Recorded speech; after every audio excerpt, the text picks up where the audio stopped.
Seguimos adelante en Telebundía recibiendo con gran gusto a Álvaro Garcés, ex comisionado parlamentario para el sistema carcelario y ahora en la asesoría del equipo de Luis Lacalle Pou, candidato a la presidencia por el Partido Nacional. Álvaro, buen día, ¿cómo anda? Buen día, mucho gusto. Igualmente para mí. Hay un matiz, ¿acaso?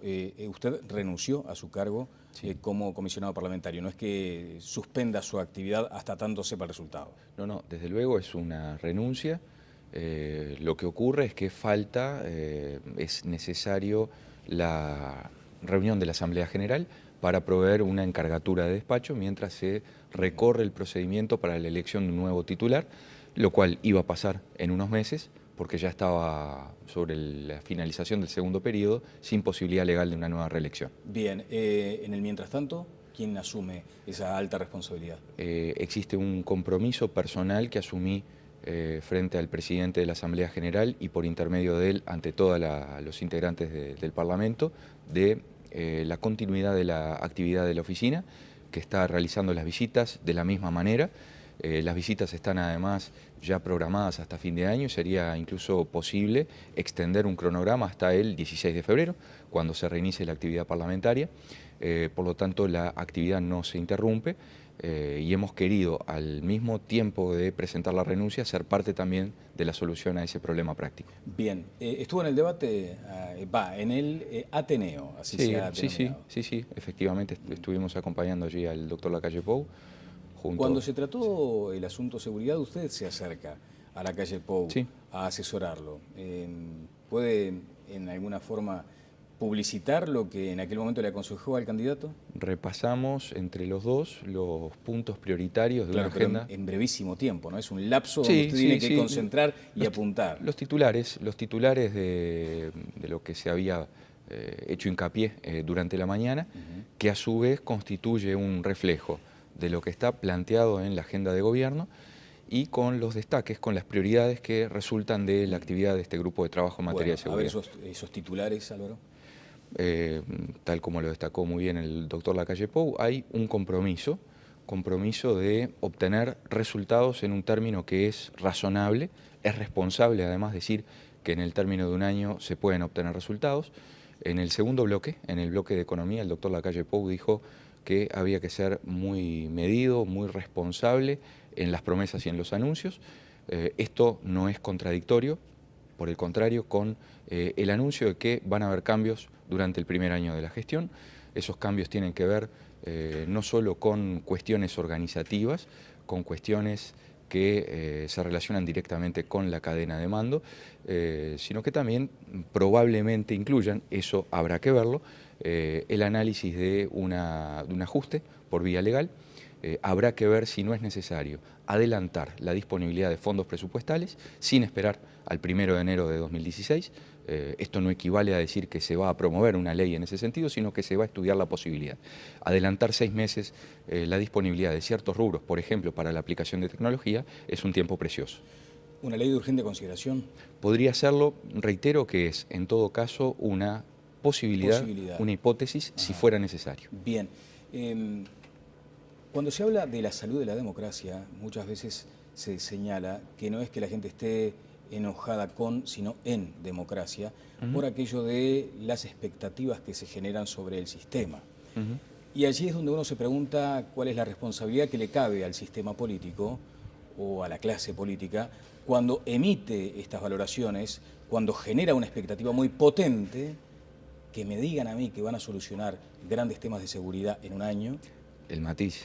Sí. No se está afirmando que se soluciona en un año el problema de la inseguridad. No, claro, pero que hay avances notorios, que se pueden... cambios fuertes, potentes. Sí. ¿Y por dónde transitan esos cambios para que efectivamente el ciudadano diga, bueno, no, es posible entonces que se haga esto? ¿Qué es lo que está tan mal hoy que puede resolverse en un año, por ejemplo? Lo central, lo esencial es disminuir la impunidad. Manejo el concepto de impunidad desde un punto de vista estrictamente técnico, no con tinta roja. Impunidad significa, en este caso, que de cada 140, 145, 150 delitos, no lo sabemos porque hay una cifra oculta, se denuncian 100 esos delitos son comunicados a la justicia. ¿Cómo lo de la cifra oculta? Disculpe la interrupción. Con mucho gusto. Eso significa, no solo en Uruguay, sino en todos los países, que no todos los delitos que se cometen son denunciados. Hay una cifra que es oculta, que se puede estimar en el orden. La no denuncia. La no denuncia. Ajá. Que no es que la autoridad esté ocultando un dato. No, desde luego que no. Se trata simplemente de una decisión del damnificado de no denunciar. Eso es un fenómeno que existe. La cifra oculta de la criminalidad existe, es mayor o es menor.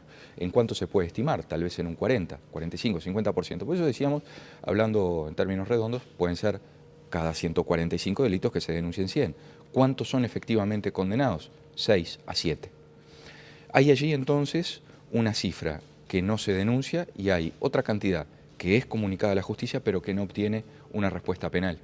Entonces, la efectividad de la respuesta penal depende de la prontitud que tenga, porque esto no es un invento de los últimos días, aunque se ha dicho, y es verdad, el mayor disuasivo, el mayor medio preventivo para el delito es la seguridad, la infalibilidad de la pena.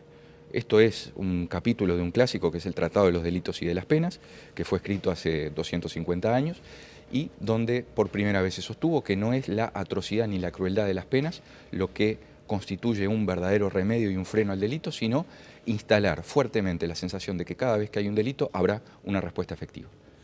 O sea, está bien que el delincuente sepa exactamente que se va a aplicar la ley. Que hoy no se aplica, dice usted, de su punto de vista. No, es decir, se aplica la Muy ley. parcialmente, porque según los datos que me da, 150 delitos cometidos, 100 solo se denuncian y sobre esa base de 100, solo 6 o 7 reciben condena. Lo que ocurre es que la efectividad de la respuesta policial por un lado y del sistema de justicia, no solo hay que medirla en la cantidad de detenidos, sino en definitiva en la relación entre la cantidad de delitos y la magnitud del monto de la respuesta penal. Bueno, usted ha sido seguramente un testigo privilegiado de lo que representan las discrepancias, las diferencias y a veces los choques, el divorcio entre la policía y la justicia. Por eso será esencial, a partir del 1 de marzo de 2015, comenzar a preparar a la policía, al Ministerio Público y a la Judicatura para la aplicación en 2017 del nuevo Código del Proceso Penal. Porque en esa línea nos jugamos mucho. Por un lado, no es solo la modernización del proceso penal, aspecto en el que Uruguay se ha quedado 50, 60 años, sino un aspecto mucho más importante para las personas, que es colocar a la víctima en el centro, proteger a la víctima, darle la posibilidad efectiva de participar en el proceso penal y cuidarla. Esto fundamentalmente vale, si bien vale para todos los delitos, fundamentalmente en el tema de violencia doméstica. Bien, García, ¿usted entiende que el nuevo código entonces va a facilitar ese vínculo, esa relación compleja entre la policía y la justicia? Sí, entre la policía y el Ministerio Público en forma decisiva. Hay que trabajar mucho en la preparación para una tarea que va a ser desarrollada de una manera distinta a la que hoy se realiza, donde es necesario hacer una inversión fuerte, es verdad, pero no se puede fracasar. En la aplicación del nuevo modelo procesal penal no se puede fracasar. ¿Entiende que la política de la seguridad recae siempre en el titular del Ministerio del Interior, que es una figura tan expuesta, digamos? En el caso de Bonomi específicamente, ¿considera ese concepto de renunciar a Bonomi cuando sucede o cuando acontece un delito o de pronto una circunstancia compleja desde el punto de vista de la delincuencia? Yo creo y soy convencido de la importancia del trabajo en equipo. Sí. Mucho más en un tema que es complejo. Y le diría más, el tema de la gestión de la seguridad no es solo una cuestión individual en el Ministerio, sino que la seguridad es un tema lo suficientemente clave e importante en la vida de las personas como para que se procesen los acuerdos necesarios. Cuando ha habido acuerdos, luego se han obtenido resultados. Por ejemplo, en el sistema penitenciario. Los acuerdos de 2010, si bien los acuerdos de seguridad no se han cumplido totalmente, hay una parte donde sí se tuvo cumplimiento, que fue en la inversión, en los recursos, en el ingreso de operadores penitenciarios, y luego los resultados se vieron. Y digo, parcialmente, porque la ley de creación del CIRPA todavía no se ha cumplido, en el sentido que el CIRPA nació como un servicio desconcentrado dentro del INAU y con reforma o sin reforma el sistema penal juvenil tiene que tener una institucionalidad completamente distinta, si es por la vía de la reforma constitucional porque la misma lo impone, y si no, porque está previsto y proyectado ya que el CIRPA deje de ser un servicio dentro del INAU y salga, como deberán salir también las cárceles de la órbita del Ministerio del Interior. Bien, pero le preguntaba sobre todo por la alta exposición mediática y pública que tiene el ministro Bonomi. Desde su punto de vista, ¿es un buen ministro, mal ministro? Yo creo que, aunque no son aspectos escindibles, creo que desde lo analítico es bueno hablar por un lado de la gestión en seguridad y por otro en la cuestión penitenciaria. Si me permite, empiezo por lo segundo. ¿Cómo no? En materia penitenciaria han habido avances, los hemos destacado en cada uno de los informes presentados al Parlamento, en materia de infraestructura, en materia consiguientemente de descenso del hacinamiento y en el ingreso de los operadores penitenciarios. Al mismo tiempo, subsisten problemas como, por ejemplo, las adicciones, el consumo problemático de drogas dentro de las cárceles. Hay todavía un problema de atención de la salud, especialmente en los enfermos crónicos. Pero si comparamos, tenemos avances y áreas críticas. En materia de seguridad, yo tengo, y en general el equipo de trabajo tiene una valoración distinta. Nos parece que hay que reformular la política de seguridad. Bien. Y por eso en esa línea es que se están planteando medidas de alto impacto en el primer año. Correcto. Voy a lo concreto y es la valoración sobre la conducción. En atención a que el candidato del Partido Nacional que usted respalda, Lacalle Pou, ha hablado de una crisis de autoridad, de a veces una desconexión entre el mando y la policía. De hecho, se ha señalado por parte de Lacalle Pou que ha habido un fracaso en la gestión. Entonces, a eso quiero apuntar. Si usted entiende que hay un fracaso en la gestión, si la cadena de mando está dañada desde el más alto nivel, o sea, desde el ministro. Comencemos desde allí. La cadena de mando es esencial. Lo hemos visto en innumerables procedimientos. Si las órdenes no están claras, si no son claramente impartidas, si no son asumidas y ejecutadas por los mandos medios y cumplidas por el personal subalterno, los resultados pueden ser desastrosos. ¿Cuál es la realidad, Loro? La realidad es que ha habido en ese sentido un esfuerzo por mejorar el cumplimiento de las órdenes, lo que no excluye que en determinados episodios se haya advertido algún desvío de la cadena de mando con resultados luego que se podrían haber evitado. ¿Con la responsabilidad en el ministro? Yo diría que hay que juzgar y centrar la responsabilidad primero en el que tiene el mando efectivo del procedimiento y naturalmente que el ministro es el capitán de ese equipo y si me permite, creo que lo que ha planteado el doctor Lacalle Pou, que en caso de ser electo presidente, él directamente sería responsable de la seguridad pública, me parece una buena señal y un buen mensaje. Quitarle, digamos, la presión a quien será su ministro. ¿Se siente ministro del Interior? No hemos hablado de cargos, ni me lo han ofrecido, ni yo lo he pedido. Está trabajando un equipo que tiene perfiles complementarios y lo más importante es eso, es la tarea de un equipo que se relaciona bien, que tiene visiones complementarias y cuya función es respaldar a la fórmula. No recuerdo a quién refiere la frase aquella, la brasa está en buenas manos. Cuando alguien le transmitió lo que era una altísima responsabilidad. ¿Sería capaz de tomar una brasa en este momento? No tenga ninguna duda que voy a estar en el lugar que el doctor Lacalle Pou y el doctor Larrañaga decidan y eso implica una absoluta libertad para ellos. Yo simplemente he puesto la experiencia acumulada a lo largo de años. Pero no elude una eventual responsabilidad de esa magnitud. Ni esa ni otra, la que corresponda. Bueno. Una cosa, Daniel, sí, claro. En el momento de presentar la renuncia, en una muy buena charla que tuvimos con el contador Danilo Astori, yo le dije que me parecía importante no tener adherencias a la silla. Yo entendía que por razones éticas, no tanto jurídicas, debía renunciar. Probablemente podría, dentro de ciertos parámetros, haber continuado en la función, obviamente que con una exposición mucho menor, pero hay determinados límites éticos. Del mismo modo que no tuvimos problema en renunciar, ahora no nos preocupa ese tema y se lo digo franca y sinceramente. Correcto. Garcés, hay otros aspectos vinculados a lo que ha sido esta campaña, donde el tema de la inseguridad se ha instalado definitivamente. Allí hubo comentarios de dirigentes del gobierno, de ministros de Estado, del propio presidente, diciendo que era raro, por ejemplo, bueno, el propio ministro Bonomi, que era raro lo de las pedreas en los accesos, los asaltos a figuras del sistema político. Las armas últimamente. O las armas, por ejemplo. Son, yo le diría, datos de la realidad las armas han aparecido en el CONCAR, las pedreas han existido. Se había señalado la posibilidad de que se estuviera incitando a motines para desestabilizar el sistema y en consecuencia generar ruido en la campaña. No me consta, francamente no. Hay un hecho objetivo que es que han ingresado algunas armas. Ni siquiera se puede afirmar que esas armas hayan ingresado recientemente.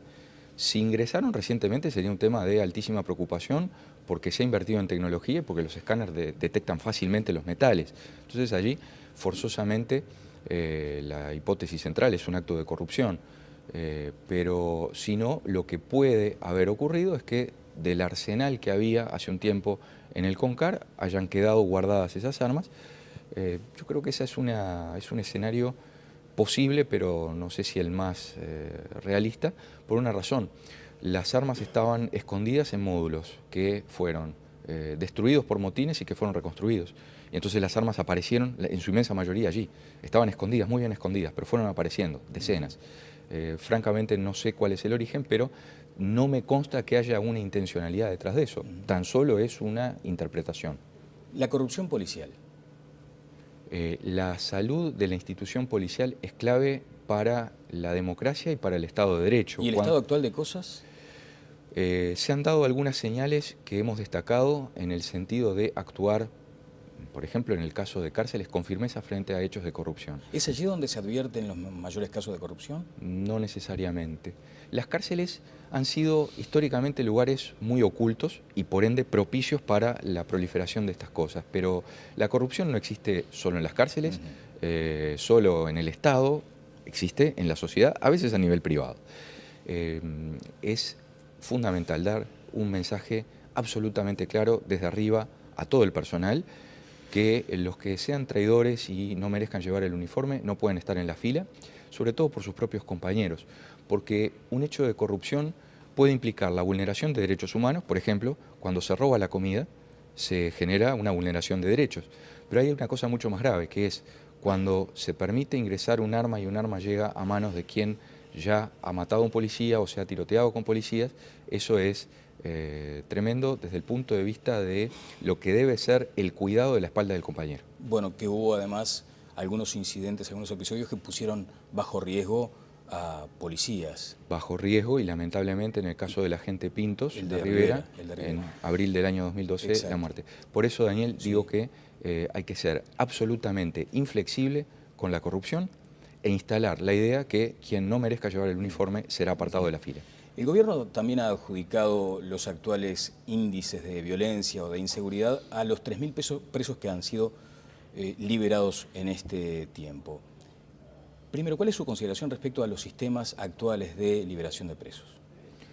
Existe un régimen legal que tiene una base en el Código del Proceso Penal que tuvo una modificación con la ley del año 2005. Yo creo que en ese sentido no avisoro la necesidad de hacer cambios.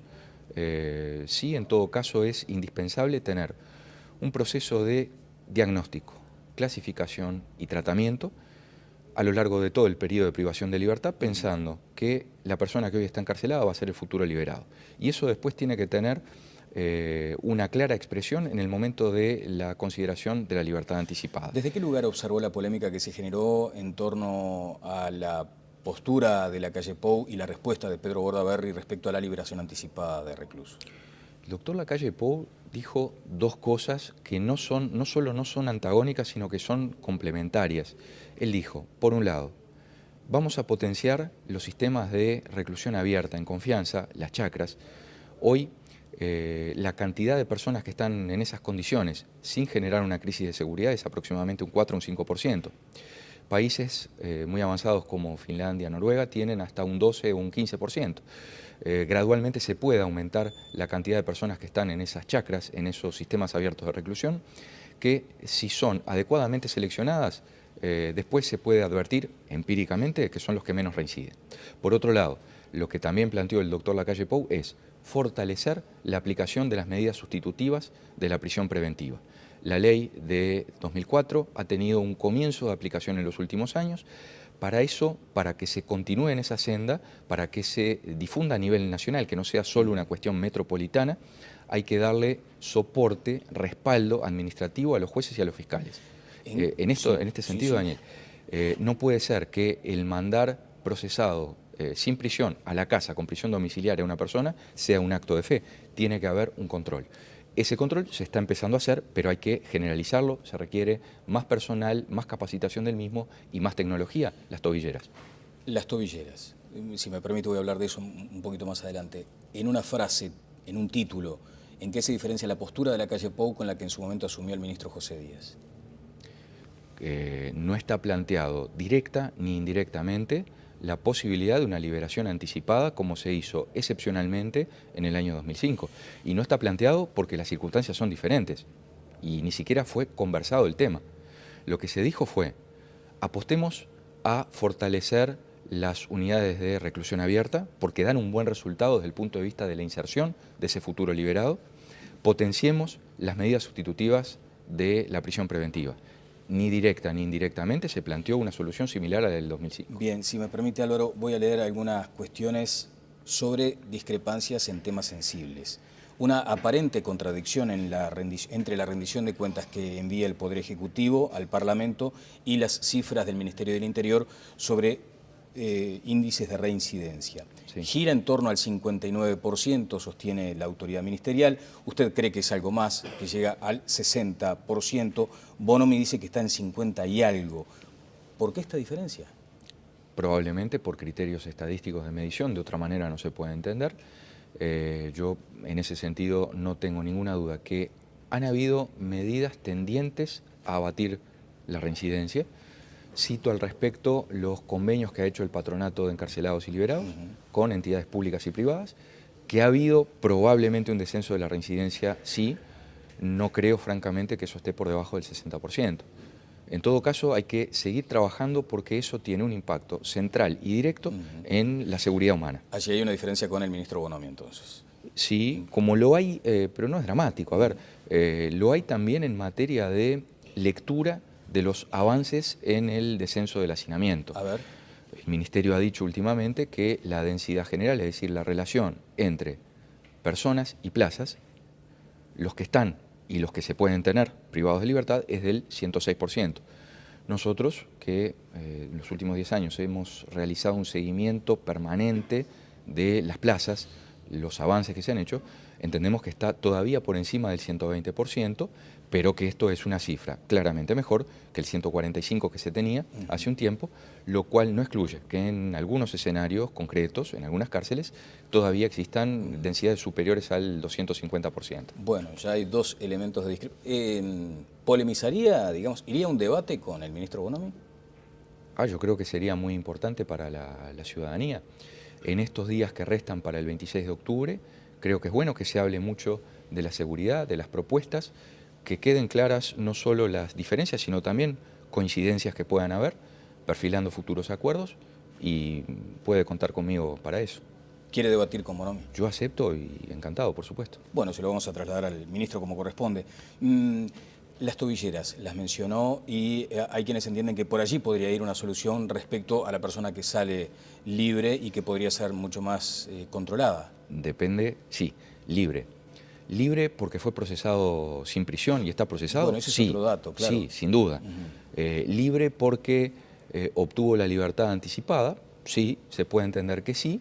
No es lo mismo controlar a una persona que está con una causa abierta, pero con libertad ambulatoria y no puede salir del país, que controlar a una persona que está en la casa. El sistema tecnológico es distinto, pero es admisible esa posibilidad. Controlar electrónicamente a una persona que obtuvo su libertad, jurídicamente no.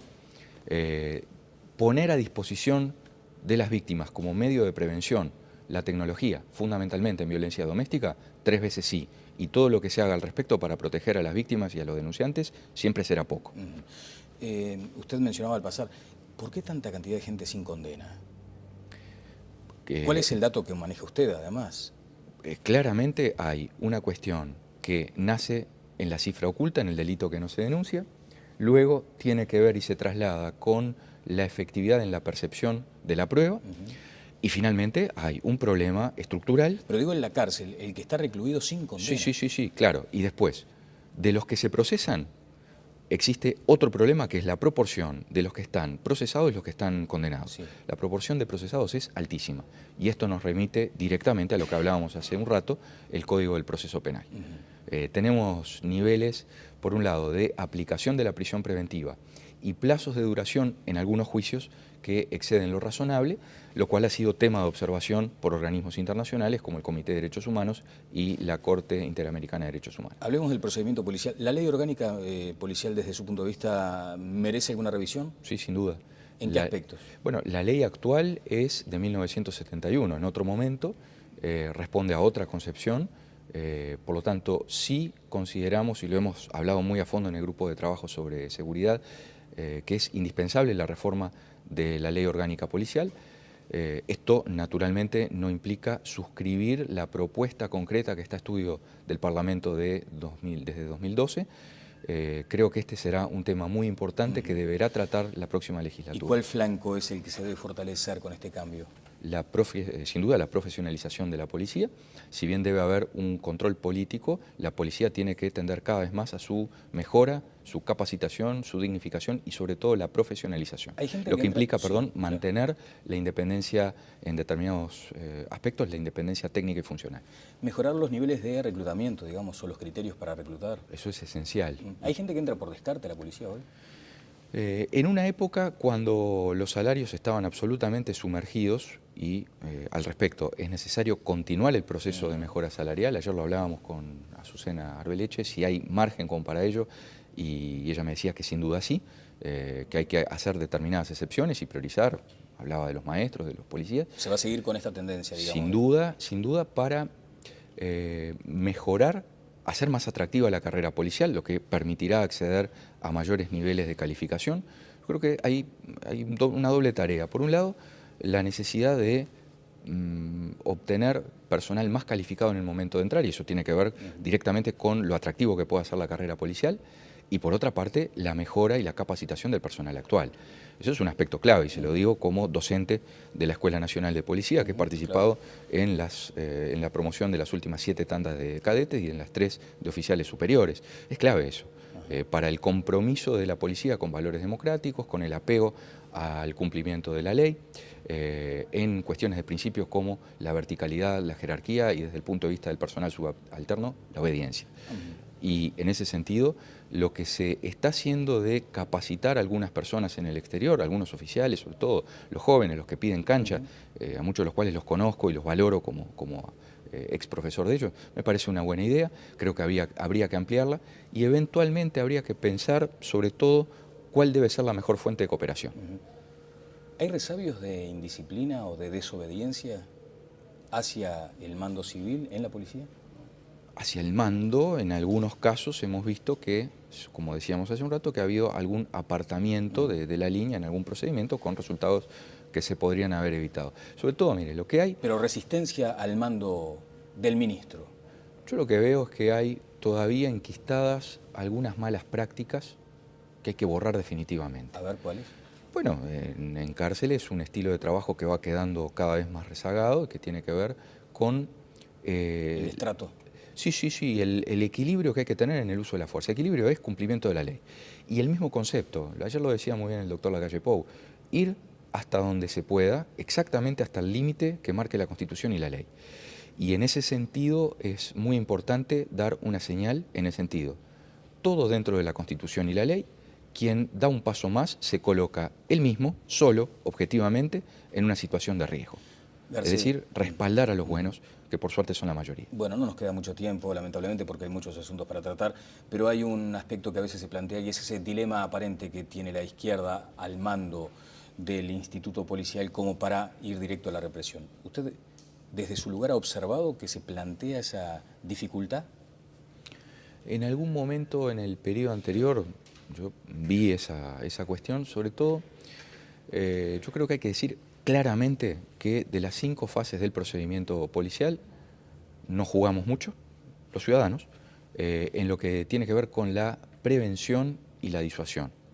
Entre prevención y disuasión hay un matiz, porque en la disuasión ya hay una acción tendiente a el desistimiento de una acción delictiva. Es fundamental trabajar en eso. Cuando llega el momento de la represión hay que actuar, ejercer la autoridad hasta el límite de la Constitución y de la ley. No hay que tener ningún tipo de duda en eso, y allí es donde surge claramente la necesidad de una cadena de mando fuerte, organizada y con un compromiso, un involucramiento del personal. Para eso hay aspectos que no nos ha dado el tiempo de mencionar, permítamelo decir brevemente. Todo lo que tiene que ver con la vivienda, la capacitación, ya lo hemos mencionado. Las enfermedades profesionales es un aspecto decisivo y clave en esto. Por enfermedades profesionales menciono especialmente el estrés, el burnout y el estrés postraumático. La necesidad de que el policía, que tiene que tomar una decisión de vida o muerte en menos de un segundo, tiene que estar claro, tiene que estar respaldado en ese momento para tomar la mejor decisión. Y si está en una situación de riesgo o si está trabajando en una zona de conflicto, tiene que estar respaldado también por protocolos de actuación que fijen claramente las reglas de su actividad. Quitar al policía que está debajo de la línea de pobreza, que seguramente en algunos casos habrá, hay unos cuantos, ¿tiene un número sobre eso? Son todavía hoy. El salario ha mejorado, eso se traduce directamente en una medición de lo que es el nivel de pobreza. Pero no se olvide una cosa, que hay policías que tienen un mejor salario, pero que siguen viviendo en los barrios donde están a veces conviviendo con quienes delinquen. ¿Y hay que quitarlos de ese barrio, Álvaro? Lo que hay que hacer es, en el contexto de la dignificación de la función policial, dar oportunidades de vivienda. Pero reitero la pregunta, ¿hay que sacarlos de ese entorno? ¿No es estigmatizar el entorno? No, no creo. En ese caso se puede, y esto no es una contradicción, focalizando debidamente las políticas sociales en esos contextos, bien se puede intentar que los funcionarios policiales no se vean forzados a situaciones, sobre todo con ellos cuando salen y cuando vuelven, y con las familias mientras permanecen cuando ellos están trabajando. Bien, ¿cuándo empezó la pasta base a incidir en Uruguay? Lo recuerdo claramente porque lo vi en los juzgados penales, 2001, 2002, fuertemente en el 2003. ¿No es entonces algo que asomó con el Frente Amplio, como se ha sostenido? Es algo que comenzó claramente en el 2003 y que después ha venido aumentando y que además afecta en ese sentido a distintas clases sociales. Miren que no es una cuestión que ocurre en determinados contextos. ¿Militares con la policía? Los militares y en general, personal del Ministerio de Defensa ha realizado una tarea fundamental en el apoyo al sistema penitenciario. Yo creo que en ese sentido hay que mantener lo que es la especialidad del personal del Ministerio de Defensa, si bien puede sin duda realizar tareas de apoyo muy importantes para la seguridad pública. Por ejemplo, pero no involucrar directamente al ejército. Bueno, el caso de los perímetros es esencial. Hace poco estábamos reclamando que en la cárcel de Rocha se debería contar con personal del Ministerio de Defensa, porque los funcionarios que hay son pocos y habría que volcarlos a la Guardia Interna. ¿Pero supeditado exclusivamente a ese aspecto o cumpliendo otras tareas? No, yo creo que allí hay que acotarlo a determinar, sí, acotarlo. Los países que han sacado el ejército a la calle han tenido algunas dificultades después. Esa idea que en su momento manejó Jorge Larrañaga de generar... No, pero eso es otra cosa, ¿no? Sí, la Guardia Nacional sí, Exacto. pero eso es otra cosa. No es exactamente el ejército en la calle. Yo creo que hay que separar en ese sentido, y en la propuesta de la Guardia Nacional naturalmente que sí, porque está claramente contemplado en la propuesta del Partido Nacional. Bien, un comentario muy puntual. Me dijo Guarteche el otro día estando acá, el director nacional de policía, al que usted conoce muy bien, que el sistema político no advierte, no conoce o no sabe exactamente los índices de inseguridad que están muy por encima de lo que se percibe. ¿Comparte esa visión? ¿Y que el sistema político no se preocupa en profundidad del asunto? Preocupación por el tema de la seguridad, le puedo asegurar que sí, eso no hay ninguna duda. Luego, que el tema de la percepción de la inseguridad es un tema fundamental y que hay que asumirlo además como un dato importante de la realidad, tampoco tengo ninguna duda. El tema del narcotráfico, por ejemplo, él sostiene que allí hay un grado de riesgo importante. Sí, bueno, ahí lo que se ha visto es un avance en lo que es el crimen organizado, sin duda. La feudalización, la cartelización, ¿usted entiende que...? No, bueno, yo creo que ha habido una respuesta que se ha mejorado, lo que demuestra que cuando hay unidades especializadas en temas de crimen organizado, después hay resultados, hay que fortalecerlas. Ahora, falta un capítulo muy importante, que es el menudeo, las bocas de pasta base en los barrios. Y ahí yo le diría que ese es uno de los aspectos centrales donde... Eso es para el primer año que ustedes... Claramente, en el centro de esas medidas de impacto para el primer tiempo están las acciones en ese si sentido. quiere debatir con Bonomi ya está en pie de igualdad, casi ministro, eventual futuro ministro con ministro actual. No, yo diría que la diferencia es que yo antes estaba sujeto a un estatuto que respetaba, que respeté desde el primer día hasta el último y que me impedía hablar de determinados temas y ahora puedo hablar. Esa es la diferencia. Gracias, Álvaro. Gracias, muy muchas amable. gracias. Álvaro García estuvo con nosotros. Vamos a ir a una breve pausa y seguimos adelante aquí en Televisa.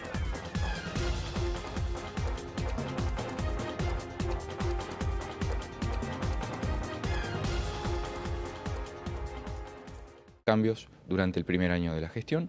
Esos cambios tienen que ver no solo con cuestiones organizativas, con cuestiones que se relacionan directamente con la cadena de mando, sino que también probablemente incluyan, eso habrá que verlo, el análisis de un ajuste por vía legal. Habrá que ver si no es necesario adelantar la disponibilidad de fondos presupuestales sin esperar al 1 de enero de 2016.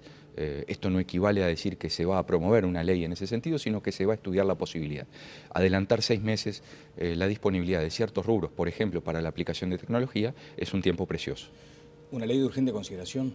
Podría serlo, reitero que es, en todo caso, una posibilidad. Una hipótesis, si fuera necesario. Bien.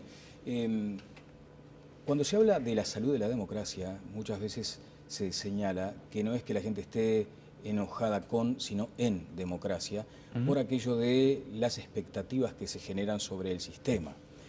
Y allí es donde uno se pregunta cuál es la responsabilidad que le cabe al sistema político o a la clase política cuando emite estas valoraciones, cuando genera una expectativa muy potente, que me digan a mí que van a solucionar grandes temas de seguridad en un año.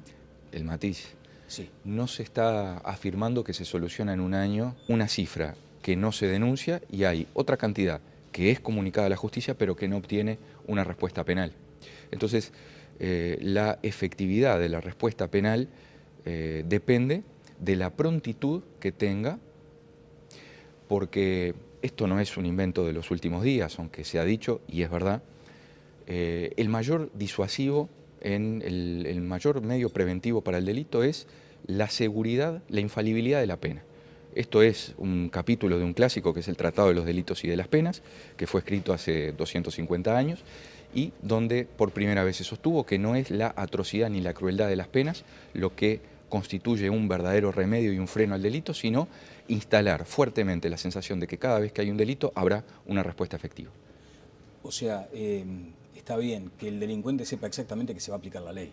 Que hoy no se aplica, dice usted, de su punto de vista. No, es decir, se aplica la ley. Muy parcialmente, porque según los datos que me da, 150 delitos cometidos, 100 solo se denuncian y sobre esa base de 100, solo 6 o 7 reciben condena.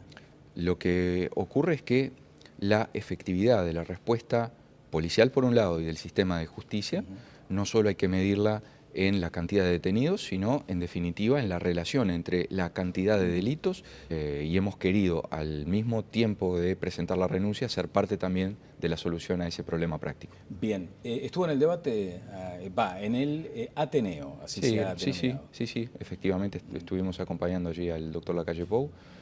Cuando se trató el asunto seguridad, usted se acerca a Lacalle Pou a asesorarlo. ¿Puede en alguna forma publicitar lo que en aquel momento le aconsejó al candidato? Repasamos entre los dos los puntos prioritarios de una agenda. Pero en brevísimo tiempo, ¿no? Es un lapso donde usted tiene que concentrar y apuntar. Los titulares de lo que se había hecho hincapié durante la mañana, que a su vez constituye un reflejo de lo que está planteado en la agenda de gobierno y con los destaques, con las prioridades que resultan de la actividad de este grupo de trabajo en materia de seguridad. A ver esos titulares, Álvaro.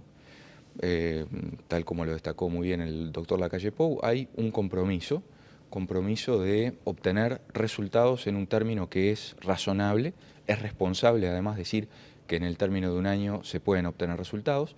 En el segundo bloque, en el bloque de economía, el doctor Lacalle Pou dijo que había que ser muy medido, muy responsable en las promesas y en los anuncios. Esto no es contradictorio, por el contrario, con el anuncio de que van a haber... Seguimos adelante en Telebundía recibiendo con gran gusto a Álvaro Garcés, comisionado parlamentario para el sistema carcelario y ahora en la asesoría del equipo de Luis Lacalle Pou, candidato a la presidencia por el Partido Nacional.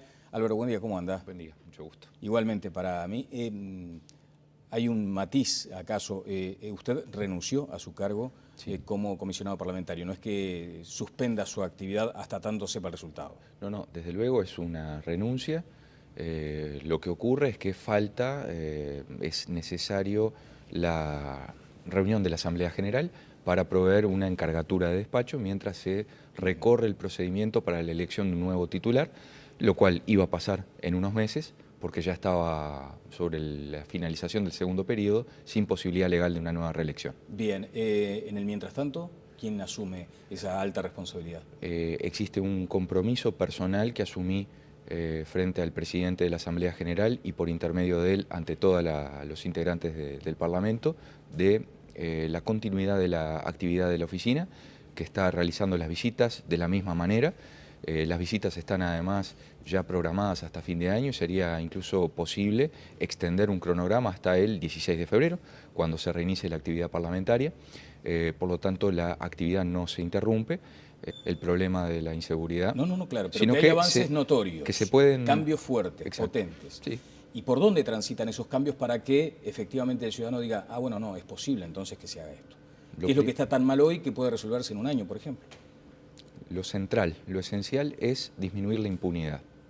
Manejo el concepto de impunidad desde un punto de vista estrictamente técnico, no con tinta roja. Impunidad significa, en este caso, que de cada 140, 145, 150 delitos, no lo sabemos porque hay una cifra oculta, se denuncian 100.